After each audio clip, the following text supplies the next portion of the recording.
कहीं किसी तरीके का संदेह नहीं होना चाहिए।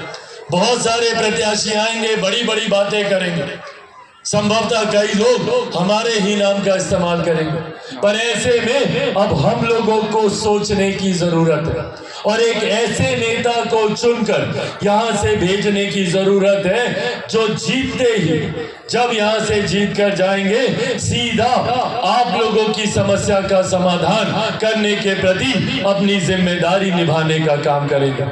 इसके बाद कोई नई सरकार नहीं बननी, कोई नया शपथ ग्रहण नहीं होना, सरकारें बन चुकी हैं। बस सीधा यहां से विधायक जीत कर जाएंगे और जाते ही आपके लिए जो कार्य चुनाव प्रचार के दौरान जो जिम्मेदारी जो वादा ये आपसे किए, और ठीक है भैया संतोष जी, हम लोग बैठे हैं ना यहाँ पे, हम लोग करेंगे, सुनिश्चित करेंगे इस बात को कि आप लोगों से जुड़ी जितनी भी समस्याएं हैं उसका कैसे समाधान हो सके। उमेश भाई यहाँ पर मौजूद हैं, यहाँ पर पूर्व मुख्यमंत्री आदरणीय जीतन राम मांझी जी यहाँ पर मौजूद हैं, संतोष जी यहाँ पर मौजूद हैं। हम सब लोग आज अगर इनको जिताने आए हैं तो ये विश्वास भी अपनी तरफ से हम लोग दिलाने आए हैं कि जब आप यहाँ से हमारे एनडीए के प्रत्याशी, जेडीयू के हमारे नेता कलाधर मंडल जी को जब आप यहाँ से जिता कर भेजिएगा तो आने वाले दिनों में एक विधायक के रूप में आपकी हर समस्या का समाधान करने का ये कार्य करें, और न सिर्फ समस्या का समाधान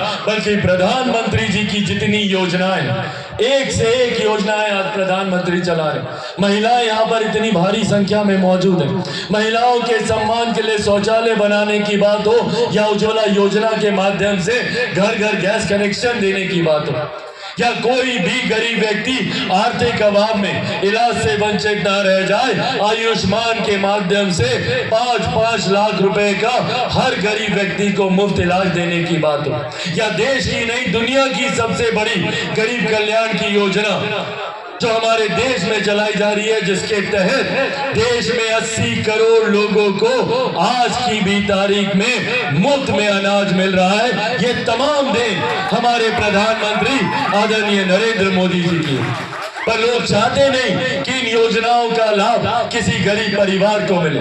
अगर ये विपक्षी दल के नेता जीत कर आते, भारी संख्या में आते, तो इन तमाम योजनाओं को ये लोग बंद करने का काम करते। आज यहाँ पर मुझे बताइए कितने लोगों को प्रति माह 5-5 किलो अनाज मिलता है? हाथ उठाकर बताइएगा। अनाज मिल रहा है ना? ये देन प्रधानमंत्री जी की है। अगर ये विपक्षी दल के नेता, अगर ये लोग जीत कर आते, इन तमाम योजनाओं को बंद करवाते, और ऐसे में ये सुनिश्चित करेंगे विधायक बनने के बाद मंडल जी, इनकी जिम्मेदारी होगी कि अगर कोई परिवार इससे अछूता रह गया, जिसको केंद्र सरकार की योजना या राज्य सरकार की योजना का लाभ नहीं मिल रहा, हर उस व्यक्ति, हर उस परिवार को उसका लाभ मिले, इस बात को सुनिश्चित कराने की जिम्मेदारी आदरणीय मंडल जी की होगी। इसीलिए साथियों, आज अंत में बस ये आग्रह करने आया हूं, पुनः ये बोलूंगा, मुख्य धारा के साथ जुड़िए।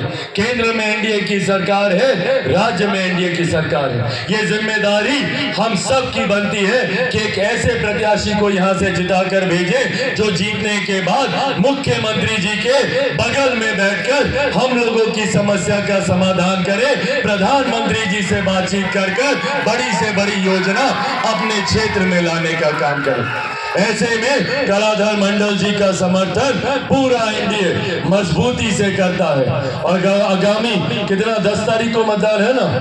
10 तारीख को है ना मतदान? कीजिएगा ना सब लोग भैया? कितना नंबर पर बटन दबाइएगा? कितना नंबर? सब लोग को जानकारी है एक नंबर का? चाची बताइए तो एक नंबर दिखाइए सब लोग, एक नंबर पहले, एक नंबर पर कौन सा छाप? तीर छाप पर, तीर छाप पर बटन दबाकर जब आप लोग तीर छाप पर बटन दबाइएगा तो प्रधानमंत्री नरेंद्र मोदी जी, हमारे मुख्यमंत्री नीतीश कुमार जी को आप लोग मजबूत